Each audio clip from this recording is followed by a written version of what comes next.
Strike. A refusal to work by a group of employees as a protest, typically for better wages or working conditions.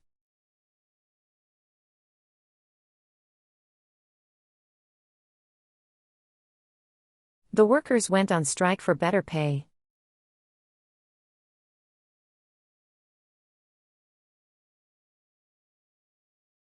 The strike lasted for 2 weeks before a deal was reached.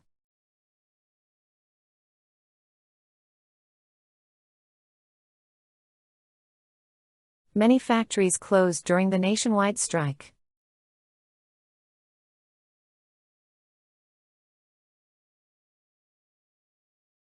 Teachers are planning a strike next month.